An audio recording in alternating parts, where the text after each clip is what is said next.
오늘 비가 내리고 있습니다. 이 비가 이제 다 오고 나면 날씨가 추워지겠지요. 자연과 만물은 다가올 겨울을 부지런히 준비하고 있습니다. 그 중에 산에서 제일 바쁜 애들이 다람쥐이죠. 이리저리 뛰면서 양식을 물어 나릅니다. 자연의 모든 생명체들이 미물이라 할지라도 전부 다 자기 앞날을 위해서 준비하고 살아갑니다. 근데 만일 이런 가정을 해봅니다. 다람쥐가 나무를 잘 못타요. 어떤 다람쥐가 한 마리 있었는데 그럼 얘는 되게 슬플 겁니다. 남들은 나무에 잘 올라다니고 그러는데 자기는 나무를 잘 못타요. 또 두더지는 땅속에서 땅을 파서 돌아다니면서 사는데 이 두더지가 뭔 일이 생겨가지고 땅을 잘 못 파요. 나무를 잘 못하는 다람쥐, 땅을 잘 파지 못하는 두더지, 되게 슬픈 일일 겁니다. 그런데 사실은 더 슬픈 거는요, 멀쩡한데 땅을 파고 다니는 다람쥐, 그리고 올라갈 수 없는데 나무 위로 자꾸 올라가려고 그러는 두더지, 얘네들은 더 슬픈 겁니다. 우리가 신앙생활 표시나게 잘 못할 수 있습니다. 사실 당신은 교회에서 으뜸가는 일꾼입니까? 제대로 교회에서 여러분 스스로 생각하기에 여러분의 직분과 위치에 맞게 일을 하고 있습니까? 라고 하면 죄송스러운 분들이 많이 있을 수 있죠. 요즘 세상에는 그렇습니다. 또 예배 생활이나 또 하나님 앞에 드리는 헌금 생활이나 이런 것들이 신자임에도 불구하고 마치 다람쥐가 나무를 못하는 것처럼 그렇게 흡족지 않아서 주님께 죄송하신 분들도 있을 건데요. 그런 분들보다 더 슬픈 분들은 신자임에도 불구하고 평안과 안식, 축복을 교회 밖에서 세상에서 찾으려고 기웃기웃하는 사람들이 더 슬픈 겁니다. 마치 땅을 파려고 하는 다람쥐처럼 교회 안에 있는 성도들이 하나님의 자녀임에도 불구하고 하나님에게서부터 나오는 것이 아니라 세상이 주는 것들에 자꾸 관심을 가지고 안 되는데 자꾸 그거를 사모하는 거, 이게 진짜 슬픈 성도이지요. 그렇게 성도로 살면서도 세상을 기웃거리고 세상의 미련을 못 버리면 척척박사가 됩니다. 무슨 척척박사냐면 괜찮은 척, 행복한 척, 아닌 척, 강한 척, 그래서 척척박사입니다. 이 자리에 있는 척척박사 여러분, 제가 여러분들에게 개인적으로 드리는 권면을 잘 들어주십시오. 누군가에게 시간을 쓴다는 건, 내 시간을 누군가를 위해서 쓴다는 것은 다시는 돌려받지 못할 내 삶의 일부를 주는 것입니다. 여러분의 삶에서 다시 돌아오지 못할 여러분의 삶의 소중한 한 조각을 누군가를 위해서 쓰는 거죠. 오늘 여러분들은 여러분의 인생에서 다시 오지 않을 돌려받지 못할 그 시간의 한 조각을 주님께 들고 나오신 분들입니다. 비록 우리가 척척박사지만 그럼에도 불구하고 우리의 소중한 것을 주님께 들고 나와서 주님의 은혜 받기를 사모하는 여러분들을 우리 주님은 절대 그냥 버려두지 않으실 것입니다. 그리고 흡족한 은혜와 또 여러분들이 입이 딱 벌어지는 하나님의 놀라운 은혜를 예비하시고 그것을 여러분들에게 허락해 주실 줄로 믿습니다. 그래서 오늘 이 말씀은 우리가 교회 안에서 신앙생활을 하면서 어떻게 신앙생활을 하는 것이 바른 신앙생활인지에 대한 사도의 가르침입니다. 우리 성도들이 신앙생활을 하면서 주님 안에서 한 우물을 파고 또 그곳에서 좋은 것을 얻기 위해서 가장 먼저 이해해야 될 것이 있습니다. 성도들이 세상을 살면서 가장 먼저 이해해야 될 것, 그것은 무엇이냐면 고난에 대한 바른 이해입니다. 왜냐하면 세상을 살면서 마냥 편한 사람이 없고 어느 누구나 어떤 형태로든 어려움과 아픔과 해결해야 되는 문제들이 있고 늘 그렇기 때문에 성도로 세상을 살면서 이 고난에 대해서 이해를 잘 못하면 세상을 기웃거릴 수밖에 없게 돼요. 왜냐하면 우리는 어려운 일이 생기면 방법을 찾죠. 여기서도 방법 찾고 저렇게도 찾아보고 여기저기 내가 아는 한도 내에서 방법을 찾았는데 답이 없어요. 그럼 그 다음 어떡합니까? 포기하죠. 포기합니다. 그렇게 많은 목회자가 포기했습니다. 우리 성도들은 변하지 않아. 우리 교회는 희망이 없어. 이렇게도 해봤고 저렇게도 해봤고 별수를 다 써도 꼼짝을 안 해. 안 될 것 같아. 그래서 포기합니다. 성도들도 그럽니다. 교회 안에서 내가 이렇게도 해보고 저렇게도 해보고 이렇게도 살아보고 저렇게도 살아보고 세상에서 내가 이것도 해보고 저것도 해보고 살아보려고 그렇게 애를 썼는데 도대체 방법이 없고 더군다나 절망적인 건 앞으로 시간이 더 주어진다 해도 나아질 가능성이 없어 보여. 그래서 접습니다. 가정을 접고 사업을 접고 선한 행위를 접고 생명까지 접는 경우도 있습니다. 그런데 사랑하는 성도 여러분, 그 베드로 사도의 그 가르침을 보면은요, 지금 이제 베드로 사도가 이 편지를 쓴 게 베드로 전서 후서 언제 쓴 거냐면 그의 사역의 말기입니다. 이 말기라는 것은 여러분 네로 황제 아시죠? 그 핍박으로 유명했던 네로 황제가 한참 기독교인들을 핍박할 때 당시에 예수님을 믿던 많은 사람들이 그런 핍박 앞에서 사실 대부분의 사람들이 신앙을 버렸습니다. 예수님을 믿으면 죽으니까. 그래서 그럼에도 불구하고 믿을까 안 믿을까 고민하다가 난 믿을 거야 라고 결단한 사람들은 다 살림을 정리해서 지하로 들어갔습니다. 아시다시피 카타콤이라고 하는 로마 시내 지하에 있는 그 죽은 자를 매장하는 그 묘지, 이것이 미로처럼 굉장히 넓게 이렇게 오랜 세월 동안 만들어져 있기 때문에 사람들이 무서워서 안 들어오니까 기독교인들이 그곳으로 숨어드는 겁니다. 단속과 핍박을 피해서. 그러니 이 사람들의 삶이 얼마나 척박하고 곤고하겠어요. 고난이 온 거죠. 그런 사람들을 위로하고 격려하기 위해서 베드로 사도가 편지를 쓴 건데, 베드로 사도가 첫 번 편지를 시작하면서부터 주장하고 있는 게 뭐냐면 베드로가 이런 이야기를 합니다. 너희가 당하는 고난은 금을 연단하는 것과 똑같다. 이렇게 말씀했고요. 그리고 고난 자체가 고난으로만 끝나는 게 아니라 고난은 은혜, 가로 열고 하나님의 선물이다. 라는 주장을 하셨습니다. 물론 이 사도는 젊어서 주님을 만났고 그리고 주님을 배신하기까지 하면서 우여곡절을 많은 실수를 했지만은 성령의 인도를 받아 그의 사역을 거의 완성하고 이제 나이가 들어서 순교를 앞두고 있는 그런 상황이었죠. 그러니까 자기가 파란만장한 인생을 살아보고 그것을 꾹 짜서 한 방울을 떨어뜨려서 성도들에게 나눠준 겁니다. 그게 뭐냐면 지금 너희가 당하는 고난은 연단이다. 그런데 그 연단은 금을 연단하는 것과 같다. 이렇게 이야기를 해준 겁니다. 이것을 지금 여러분들도 받아들일 수 있었으면 좋겠습니다.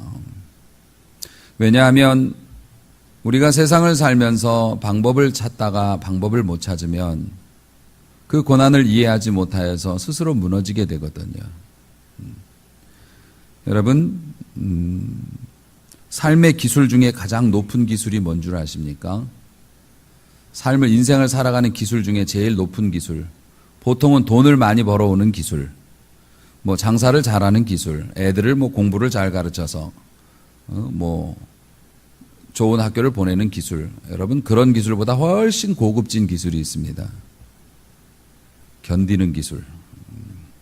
손톱만큼도 희망이 없어 보이고 미래가 안 보이는데도 스스로 무너지지 않고 그거를 묵묵히 견디는 거, 이게 삶에서 제일 큰 기술이라고 합니다. 사실 이것은 자기 스스로의 어떤 온전한 가치관과 온전한 믿음이 없이는 불가능한 일이죠. 우리 믿는 사람들이 희망이 없는 삶 속에서 왜 견디는 겁니까? 물론 가정이 전제는 뭐냐면 잘못된 생활이 아닐 경우에 견뎌야지. 다람쥐가 땅을 파면서 조금만 더 견뎌보자. 조금만 더 견디면 파질 거야. 이건 미련한 거고요. 여러분들이 성도처럼 살아가는 거, 하나님을 믿고 하나님의 방식대로 살아가려고 하는데 어려움이 오는 거죠. 손톱만큼의 희망도 없는데 견뎌요. 정말 목회를 이제 저도 목회를 얼마나 더 할 수 있을지 모르겠지만은 지금까지 제가 경험한 놀라우신 하나님, 능력의 하나님, 축복의 하나님, 그 하나님을 만나는 방법의 으뜸 중에 으뜸은 인내요. 일단 견뎌야 돼. 내가 틀린 게 아니면 그냥 견디는 거예요. 희망이 없고 소망이 없어 보이고 아무도 안 도와주고 시간이 지난다고 해서 변할 것 같지 않아도 끝까지 인내하고 견디는 사람이 면류관을 받더라고요. 지금까지는 제가 그렇게 믿고 있고 앞으로도 그렇게 믿을 겁니다만은 우리 성도가 왜 이 고난을 견딜 수 있는가? 나는 방법이 없지만 하나님은 방법이 있다는 믿음 때문에 견디는 거잖아요. 그런데 이렇게 견디는 게 뭐냐면 베드로 사도는 금을 연단하는 것과 같다. 여러분, 금이라는 것이 자연 속에 존재하지만 그 금이라고 하는 게 우리 손으로 들어올 때까지는 굉장히 어려운 과정을 거치죠. 돌멩이 속에 이렇게 섞여 있기도 하고요. 어디 물 속에 있기도 하고 그렇습니다. 보통 암석에 이렇게 금맥으로 섞여 있죠. 금이 돌 속에 섞여 있을 때는 어떡합니까? 어디 산 속에 처박혀 있거나 강가에 굴러다니거나 흙 속에 있거나 아무도 눈길도 주지 않겠죠. 하지만 그것을 알아본 사람이 그것을 가져갑니다. 그것을 가져가면 그냥 쓰지 않습니다. 부숴서 가루로 만듭니다. 뜨거운 불에다 놓고 막 불에 구워댑니다. 그럼 그 속 안에 있는 아름다운 금이 녹아서 한 덩어리가 되고 한 조각을 가지고 이제 좋은 것을 만들죠. 우리가 딱 그런 사람들이에요. 하나님께서 우리를 선택하셨습니다. 우리 안에 있는 믿음을 보시고 선물로 주신 믿음이 있는 것을 보시고 여러분을 경배와 찬양교회로 끌어내셨습니다. 그리고 나서 부수시기 시작합니다. 불에 달구시기 시작합니다. 그래서 우리가 눈물도 흘리고 두려움도 휩싸이게 되고요. 물질적인 손해도 보고요. 마음의 억울함도 있지만 그것을 끝까지 견뎌내고 인내합니다. 그렇게 되면 우리 안에 있는 소중한 믿음들이 흘러서 하나님이 보시기에 좋은 정금으로 변화됩니다. 순금으로 변화됩니다. 순금으로 변화되면 그 다음에 어떻게 됩니까? 길가에나 산속에 묻혀있던 우리들이, 소망이 없던 우리들이 임금의 머리 위에 올라가기도 합니다. 왕관이 되어서 존귀한 자의 반지가 되기도 합니다. 또 아름다운 장식이 되어서 가장 잘 보이고 빛나는 곳에 놓이기도 합니다. 그래서 베드로 사도가 고난당하는 성도들에게 또 오늘 신앙생활하면서 여러 가지 어려움 때문에 흔들리는 우리들에게 너희들이 당하는 고난은 연단이다. 금을 재련하는 거하고 똑같아. 금을 재련하면 마지막은 뭡니까? 해피엔딩입니다. 얼마나 귀한 겁니까? 고생해서 얻은 겁니다. 그래서 금이 비싼 겁니다. 사랑하는 성도 여러분, 여러분은 믿음을 가지신 분들입니다. 하나님께서 여러분들에게 믿음을 주셨고 그 믿음을 가지고 오늘 스스로의 걸음으로 이곳까지 나오셨잖아요. 그래서 성도가 올바른 신앙생활을 하려면 우리의 삶에서 오는 어려움이 무엇인지에 대한 정확한 이해가 있어야 그래야 무너지지 않고 끝까지 견딜 수가 있는 거고. 사랑하는 성도 여러분, 여러분들은 하나님의 은혜의 사람들이라서 여러분들이 겪는 고난은 다 연단인 줄로 믿으시기 바랍니다. 그래서 끝까지 이기고 잘 견뎌내면 여러분 정말 멋있는 일들이 여러분 앞에 일어남을 믿고 하나님의 은혜 아래서 머무르시길 바랍니다. 또 하나 우리 성도가 신앙생활을 하면서 귀히 여겨야 될 것이 13절과 14절에 나오는데요. 먼저 12절을 보면 신실한 형제로 아는 실루아노라는 말이 나옵니다. 이 실루아노는 여러분들이 잘 아시는 분이에요. 바울과 실라 할 때 그 실라가 이 실루아노입니다. 바울과 함께 전도 여행을 떠나서 빌립보에서 점치는 그 귀신 들린 여종을 고쳐주는 바람에 감옥에 갇히고 그래서 감옥 속에서 함께 찬송을 불렀던 사람, 바울과 실라. 그 실라가 실루아노입니다. 이 사람이 베드로 사도의 말년에 아마 그 대피를 해줬던 것 같아요. 그러니까 편지를 쓸 때 이분들이 이제 눈이 어둡고 그러니까 보통 사도들이 부르면 받아 적습니다. 그래서 편지들을 보내는데 이렇게 도와준 것 같아요.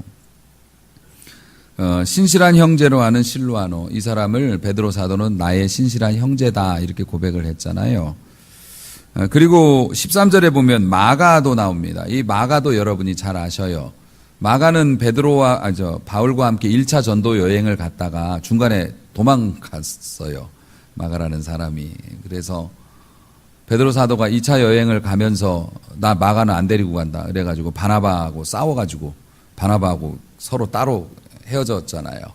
그래서 이 마가가 아주 좀 그랬는데 사실 마가가 그때는 실수를 했지만 나중에 하나님의 은혜로 또 회복이 되어져서 바나바와 함께 사역도 잘했고 그리고 이제 그 로마 교회에서 굉장히 중요한 역할도 했고 실제로 사도 바울이 그 옥에 갇혀가지고서 마지막에 순교 직전에 있을 때 마가가 또 사도 바울을 잘 섬겼던 그래서 비록 시작은 좀 울퉁불퉁했지만 잘 다듬어져서 귀한 일꾼으로 쓰임을 받았는데 이 마가도 문안을 하고 있고요. 바벨론에 있는 교회라고 이렇게 얘기합니다. 이 바벨론에 있는 교회는 실제적으로 구약시대에 나타났던 바벨론 제국이 아니고요. 도시의 이름도 아니고 당시에는 바벨론 하면 세상을 의미했어요. 마귀가 힘을 쓰는 세상. 그래서 바벨론에 있는 교회 당시의 사람들이 바벨론 같아 그러면 로마였습니다. 로마 제국의 수도 로마를 당시에는 영적인 바벨론으로 교회에서는 불렀고 바벨론에 있는 교회라고 한다면 로마에 있는 지하교회 그 지하교회가 이 편지를 받는 다른 교회에게 문안한다. 이 문안한다라는 말을 이렇게 쓰는데요. 이 문안이라는 말이 인사한다는 말입니다. 인사. 그래서 신앙생활을 여러분들이 온전하게 하기 위해서 중요한 것이 고난에 대한 바른 이해. 내 삶에 어려움이 있는 것은 연단이다. 그리고 하나님의 선물이다. 이렇게 이해해야 되고 또 하나는 인사의 문제인데요. 나이를 많이 드셨어도 인사하는 법을 못 배운 분들도 있어요. 그 인사라는 게 단순히 고개만 숙이거나 뭐 악수를 하는 정도가 아니지요. 상대방에 대한 예의입니다. 타인에 대한 예의. 그것이 아름답게 이루어지면 교회에서는 교제라고 이야기합니다. 성도의 교제. 여러분들은 서로를 향해서 아름답게 문안을 하고 있습니까? 그를 향하여 머리를 숙이고 그의 아픔과 어려움을 가슴으로 감싸 안고 그를 사랑해 주고 있습니까? 여러분, 도둑과 어울리면 도둑이 되고요. 교인과 어울리면 교인이 됩니다. 사랑하는 성도 여러분, 믿음 안에서 서로 문안하고 그리고 서로를 섬겨주고 서로를 지켜주는 아름다운 교제가 여러분들에게 있기를 바랍니다. 이것이 건강한 성도의 또 하나의 명찰이에요. 표시라고요. 그래서 여러분들의 말과 여러분들의 결정과 행동을 보면 누구의 사람인지를 알 수 있단 말입니다. 이것은 우리가 아름답게 서로 문안하는 것으로 표시되어집니다. 뿐만 아니라 14절 하반절에 보니 그리스도 안에 있는 너희 모든 이에게 평강이 있을지어다 라고 말씀을 증거하고 있습니다. 성도 올바른 신앙생활을 하는 성도는 고난을 바로 이해하고 서로가 아름다운 교제가 살아있고 그리고 결정적으로 평안을 누리는 사람이 온전한 신앙생활을 하는 사람입니다. 여러분들, 왜 여러분은 온유하지 못할까요? 왜 우리는 온유하지 못할까요? 온유라고 하는 것은 길들여진 통제된 힘이라고 그렇게 말씀을 드렸습니다만 또 하나의 의미는 그 짓밟히고도 항의하지 않는 것을 온유라고 또 말한다는 분들도 있더라고요. 내가 짓밟혔는데 항의하지 않아요. 똑같이 복수하지 않아요. 내가 손해를 봤는데도 똑같이 해코지하지 않아요. 같이 욕하지 않아요. 이게 이제 온유라고 성경이 말합니다. 그런데 왜 우리는 온유하지 못할까? 우리 마음에 평안이 없기 때문에 온유하지 못해요. 내가 속이 시끄러우면 사실 좋은 말이 나갈 수가 없잖아요. 그럼 우리는 왜 평안이 없을까? 왜 우리는 기독교인으로 사는데 평안이 없을까? 그것에 대해서는 제가 지난 금요기도회 때 말씀을 통해서 여러분들과 잠깐 나눈 적이 있는데요. 제가 그렇게 말씀을 드렸습니다. 수고하고 무거운 짐진 자들아 다 내게로 오라. 내가 너희를 쉬게 하리라. 주님이 말씀을 하셨다고요. 그 수고하고 무거운 짐진 자라는 것이, 수고는 내 스스로 만든 일로 힘들어진 거고 무거운 짐은 남이 나에게 지워진 짐이라고 말씀을 드렸어요. 그리고 수고하고 무거운 짐진 사람들이 주님께 가서 짐을 내려놓고 편안하게 쉴 수 있으려면 어떻게 해야 되냐면, 여러분들도 궁금하실 거 아니에요. 주님이 수고하고 무거운 짐진 자는 다 내게로 오라. 내가 쉬게 해주리라 말씀했는데, 그럼 나 어떻게 그런 혜택을 봐요? 그러려면 주님이 그 다음에 말씀하셨어요. 나를 따르려면 내 멍에를 지고 나를 따르라고. 근데 내 멍에는 쉽고 가볍다. 내 짐은 가볍다. 말씀을 해주셨다고요. 자, 다시 우리가 평안하지 못한 건 우리가 수고하고 무거운 짐을 지고 있기 때문이고, 우리가 수고하고 무거운 짐을 졌는데 이것을 해결할 수 있는 곳은 예수님 품 안밖에는 없고, 그 예수님께 내 짐을 내려놓으려면 주님이 말씀하셨어요. 니들이 내 짐을 내려놓으려면 멍에를 지고 나를 따라야 된다라고 말씀합니다. 우리는 멍에를 벗는 것을 내려놓는다고 생각하는데, 주님은 멍에를 메고 나를 따르라고 그러잖아요. 인생은 언제나 어디서나 반드시 멍에를 메게 돼 있기 때문에, 세상에서 내가 힘들어가지고 뭐 하나 내려놨습니다. 포기했어요. 그러면 가벼워지던가요? 그것 때문에 2가지, 3가지 멍에가 더 올라와요. 세상이 그렇잖아요. 주님 안에서 멍에를 내려놓으라는 것을 저는 이렇게 깨닫고 설명했습니다. 주님과 함께 짐을 들면, 다시 말해서 어른과 어린아이가 짐을 들면 무거운 짐이지만, 어린아이가 어른과 함께 짐을 들면 짐이 무거워요, 가벼워요? 어린아이는 무게를 느끼지 못합니다. 왜냐하면 짐을 같이 든다고는 하지만 어른이 다 들죠. 알잖아요. 얘가 얼마큼 들 수 있는지. 자기는 잉차잉차 하지만은 결국 짐은 어른이 드는 거죠. 우리가 주님과 함께 멍에를 같이 매면 밭은 주님이 가시죠. 우리는 어깨에다 멍에만 대고 있는 거죠. 우리가 주님을 위해 산다고, 주님 뜻을 따른다고 나름 애를 쓰지만 어디 그게 우리 힘으로 됐던 일입니까? 다 주님이 은혜 주시고 주님이 다 깨뜨려 주시고 힘 주시니까 그렇게 살았던 거 아닙니까? 그래서 우리가 평안을 얻으려면 주님의 멍에를 져야 하는데, 그러면 주님의 멍에는 또 어떻게 집니까? 그것은 주님과 동행하는 것이라고 했습니다. 다시 말해서 여러분의 삶의 모든 영역으로 주님이 더 가까이 들어오실 수 있어야 주님과 멍에를 같이 매는 거지. 사업의 멍에도 주님과 같이 매야 되고요. 자식의 멍에도 주님과 같이 매야 되는 거예요. 그래서 자식의 일을 결정할 때, 사업을 할 때, 계약을 할 때, 거래를 할 때, 사람을 사귈 때 주님이 개입을 하실 수 있도록 주님 눈치 봐야 되는 거예요. 이게 주님과 동행, 주님과 멍에를 같이 매는 거. 사업의 멍에 주님과 같이 매야 합니다. 그러면 주님이 기뻐하시지 않는 일은 하면 안 돼요. 이게 불편하지만 멍에죠. 그러나 그 멍에로 인해서 우리는 쉼을 얻습니다. 결국 우리가 그렇게 주님의 멍에를 메고 주님과 동행하고, 그래서 그렇게 주님과 멍에를 매는 사람들이 하는 제일 많이 하는 말이 뭐라고요? 때문에. 사실 내가 이렇게 쉽게 장사할 수 있었어. 그런데 주님 때문에 나는 어렵지만 이 길을 선택해. 나는 이 계약을 하면, 거짓말 조금 하면 많은 돈을 벌 수 있어. 하지만 주님 때문에 나는 그렇게 하지 못해. 내가 신앙을 조금만 양보하면 나에게 즐거움과 많은 유익이 생겨. 하지만 주님 때문에 나는 그렇게 못하겠어. 이게 주님과 동행하는 거고, 멍에를 같이 매는 거고, 그래서 내 짐을 내려놓는 것이고, 그것이 올라가면 평안과 연결이 되어져서. 사랑하는 성도 여러분, 세상도 우리에게 평안을 주죠. 여러분, 통장에 현금이 많이 들어있으면 평안합니다. 잔 걱정이 없어지죠. 그런데 그게 영원하던가요? 아닙니다. 어쩌면 그렇게 빨리 사라지는지. 그래서 어떤 분은 그렇게 얘기하셨어요. 내 걱정거리도 통장에 좀 넣을 수 있으면 좋겠다. 통장에 넣는 건 워낙 빨리 사라지니까 걱정거리도 좀 사라지라고 이런 말을 할 정도로 우리가 세상의 것들을 이렇게 쌓아놓고 유명한 연예인들이나 뭐 그런 사람들도 보면 마냥 행복하지 않은 이유가 뭡니까? 인기가 떨어질까봐, 사람들에게서 잊혀질까봐, 기회를 놓칠까봐 그들은 나름대로 전전긍긍하면서 힘든 삶을 살잖아요. 세상이 주는 평안은 금방 변하고 사라지는데 우리 주님이 말씀하십니다. 평안을 너희에게 주노라. 내가 너희에게 주는 것은 세상이 주는 것과 같지 않다. 사랑하는 성도 여러분,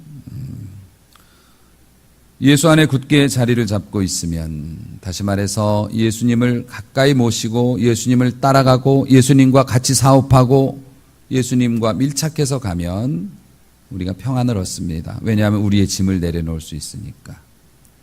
자, 온전한 성도로 살아갈 때 제가 세 가지의 덕목을 말씀드렸습니다. 하나는 뭡니까? 고난에 대해서 바로 이해하라고요. 여러분이 겪는 여러분의 잘못이든 아니면 뭐 수고한 거든 아니면 짐이든 그거는 전부 다 연단입니다.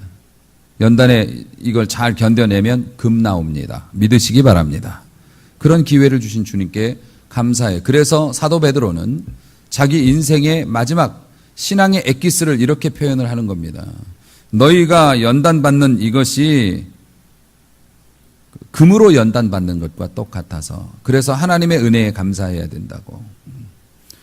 우리가 연단받음에 대한 이러한 감사가 있어야 하고 그리고 성도로서 하나님과 사람 앞에 올바른 문안과 교제가 있어야 하고 그리고 예수님 안에서 평안을 빼앗기지 말아야 온전한 성도라고 말씀을 증거했습니다. 이것은 이 말씀에 대한 해석이고요. 제가 사실 여러분들에게 드리고 싶은 결론은 12절에 끝에 보면 너희는 이 은혜에 굳게 서라라는 이 한 줄이었습니다. 사실 오늘 설교는 이 한 줄 때문에 시작이 되었어요. 그러니까 이 은혜에 대해서 이렇게 보다가 이 은혜에 굳게 서라고 하는 이 말씀을 해석을 해놓은 주석을 제가 참고를 했는데요. 은혜 안에 굳게 서라, 은혜에 굳게 서라라는 이 말의 직역을 해보면 은혜 아래 너희 자리를 잡으라 하는 뜻이었습니다. 이것이 저의 가슴을 울렸어요. 그리고 여러분들에게 하나님이 원하시는 것이 이것이라는 것을 제가 느꼈습니다. 그래서 말씀을 준비한 거예요. 은혜라고 하는 울타리 안에 너 자신을 꽂으라라는 말이에요. 말뚝을 박아놓듯이. 지금 우리는 은혜 아래 은혜의 울타리에 있지만 힘들면 자꾸 가서 세상도 기웃거리고 밤에 나갔다 오기도 해요. 마치 아브라함이 하나님의 약속을 받았지만 가뭄 때문에 애굽으로 내려갔던 것처럼 그 아버지 본받아서 아들 이삭도 그렇게 왔다 갔다 했죠. 그래서 얻은 건 뭡니까? 수치와 부끄러움과 고통과 두려움과 불안의 나날들이었을 뿐이었습니다. 물론 그 시간 동안에 밥은 멀쩡히 먹었는지 모르지만 이 밥 먹은 것 자체가 후회스럽죠. 우리 믿음의 성도들, 오늘 경배와 찬양교회 이 자리에 나와 있는 성도들, 여러분이 어떻게 살았고 무슨 마음을 가진지 제가 다 알지 못하지요. 하지만 오늘 여러분들에게 주시는 하나님의 메시지는 동일합니다. 은혜의 울타리 안에서 마음을 정하고 뿌리를 내려라. 은혜 아래 눌러 앉아라. 눌러 앉아라. 할머니 집에 갔습니다. 애가 방에 앉질 않고 서성거립니다. 아, 불안해라. 너 왜 그래? 어디 갈 데 있니? 아니요, 그냥 좀 앉아라. 라고 이야기하듯이 우리가 하나님을 섬기면서도 자꾸 서성거립니다. 세상도 한번 내다보고 왔다 갔다 하면서 뒤적뒤적. 사랑하는 성도 여러분, 오늘 여러분들이 마음을 잡수시면, 마음을 먹으면 나 은혜 아래 자리를 잡을래. 나 어렵고 힘들어도 하나님 예수 스타일로 살 거야. 하나님 방식으로 살래. 라고 여러분들이 결단을 하신다면 험악한 세상에서 반드시 승리할 줄로 믿습니다. 여러분, 방황의 종결자는 언제나 순종입니다. 여러분이 예배에 나와서 아무리 은혜를 받고 깨달음을 얻었다고 할지라도 그것이 벼랑 끝에 서 있는 여러분의 환경을 해결해 주지는 않습니다. 방황은 주신 은혜를 따라서 하나님의 말씀에 순종할 때 종결이 되어지고요. 그러므로 오늘도 하나님께서 여러분의 인생의 터닝 포인트가 될 수 있는, 여러분이 결단만 하신다면 여러분의 인생이 변화될 수 있는 귀한 도전을 하고 계신 겁니다. 은혜 아래 눌러 앉아 하나님, 예수님 방식으로 살아. 그것을 여러분이 여러분에게 명령하시라는 겁니다. 나 그렇게 산다. 나 그렇게 살 거야. 그러면 하나님이 도와주십니다. 우리 주님이 겟세마네 동산에서 기도하실 때 그 고통에 몸부림치시다가 결국엔 아버지의 뜻대로라고 하는 결론을 내리셨을 때 천사들이 나타나서 수종들며 그의 기도를 도왔다고 했습니다. 그것처럼 여러분들도 오늘 말씀을 듣고 주님이 주시는 뜨거운 것이 있어서 아직 내가 아무것도 한 것은 없지만 이렇게 은혜 아래 나 깔고 앉을 거야. 나 자리 잡을 거야. 나 여기 은혜 아래 살기로 했어. 라고 결단하면 하나님이 천사를 보내어 도와주실 것입니다. 모쪼록 사랑하는 성도 여러분, 베드로 사도의 이 멋진 믿음의 고백을 들어보십시오. 베드로전서 5장 10절 모든 은혜의 하나님 곧 그리스도 안에서 너희를 부르사 자기의 영원한 영광에 들어가시게 하신 이가 잠깐 고난을 받은 너희를 친히 온전케 하시며 할렐루야, 굳게 하시며 할렐루야, 강하게 하시며 할렐루야, 너희의 털을 견고하게 하시리라 할렐루야. 우리 사도가 이렇게 고백했던 것처럼 여러분이 순종함으로 방황을 끝내고 믿음 안에 여러분의 자리를 펴고 그리하여서 하나님이 친히 여러분을 온전케 하시고 굳게 하시고 강하게 하시며 여러분의 털을 견고케 하시는 것을 맛보시기를 주님의 이름으로 축원합니다.